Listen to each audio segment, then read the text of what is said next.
Security operatives in Kwara State have just uncovered one of the most disturbing tactics that bandits are now using to infiltrate communities undetected, and this revelation should send chills down the spine of every Nigerian. On Tuesday evening, February 11, 2026, a bandit disguised as a beggar was apprehended in Igbaja town within Ifelodun local government area of Kwara State. And what this arrested suspect revealed during interrogation has completely changed how security agencies and ordinary citizens must now view the seemingly harmless beggars and even mentally unstable individuals wandering through our neighborhoods.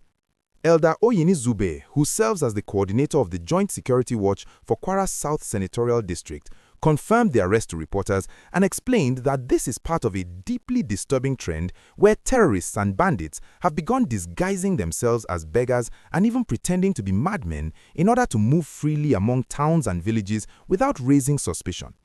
The suspect was caught attempting to blend in with the local population in Igbaja, using the beggar disguise to scout the area and gather intelligence for his sponsors who are planning attacks and kidnappings. During interrogation, the arrested suspect provided shocking information about how this entire operation works. He revealed that his sponsors, the people directing these reconnaissance missions and funding the bandit activities, are operating from very specific locations, including Kara Market, Ajastepo, and Olayinka near Okeode. The suspect admitted that these sponsors are the ones giving orders about which towns to visit, what information to gather, and when attacks should be carried out. Security sources explained that these criminals have perfected a system where they use local informants disguised as beggars to scout towns and villages days or even weeks before carrying out actual attacks or kidnappings. The beggars move around freely, observing security patterns, identifying wealthy targets, noting the locations of police stations and vigilante posts, studying the movement of people, and basically creating detailed maps of communities for the actual armed bandits who will strike later. Nobody suspects a beggar asking for arms of being a terrorist spy, which is exactly why this tactic has been so effective and so dangerous. Elder Zube emphasized that residents must now be extremely vigilant because these criminals can adopt multiple disguises. They can pretend to be beggars one day and madmen the next day, all as tactics to escape detection by law enforcement and community security networks.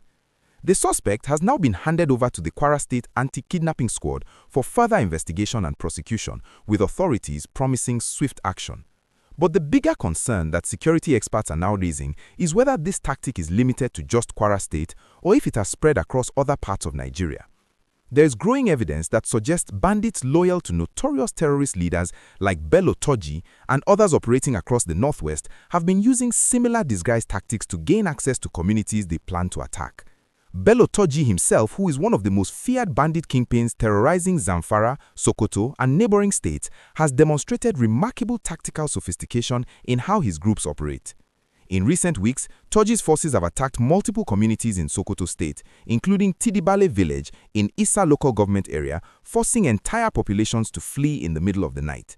Security alerts have warned that these attacks are part of a broader plan by Turji to dominate large parts of eastern Sokoto State. And if his bandits are also adopting disguise tactics like the one uncovered in Kwara, then the threat level is far higher than many Nigerians realize.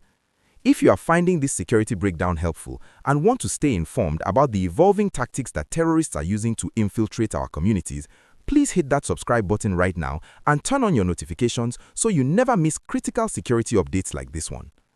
The connection between what is happening in Kwara and the broader bandit networks operating across the northwest cannot be ignored. Intelligence agencies have long suspected that there is coordination among different bandit groups, sharing of tactics, and movement of fighters between states. The fact that bandits in Kwara are now using beggar and madman disguises, while similar sophisticated tactics are being employed by groups loyal to Turji in Sokoto and Zamfara, suggests this is not a random development, but rather a deliberate strategy being shared across terrorist networks. The arrest in Igbaja exposes a critical vulnerability in community security across Nigeria. How many beggars have we all seen in markets, at mosques, at churches, on street corners, at bus stops, who we assumed were genuinely in need but who might actually be terrorist scouts gathering information? How many people we dismissed as mentally unstable wanderers could actually be bandits in disguise, studying our movements and planning attacks? Security experts are urging traditional rulers, community leaders, religious organizations, market associations, and neighborhood watch groups to implement new protocols for identifying and vetting strangers who appear in their areas. This does not mean harassing genuinely needy people or denying charity to beggars, but it does mean being more observant, asking questions, reporting suspicious behavior to security agencies, and creating better systems for tracking who is moving through communities and why. What do you think communities should do to protect themselves from this new tactic? Should we be more suspicious of beggars and mentally unstable people we encounter, or would that create injustice against genuinely vulnerable Nigerians who need help? Drop your thoughts in the comment section below.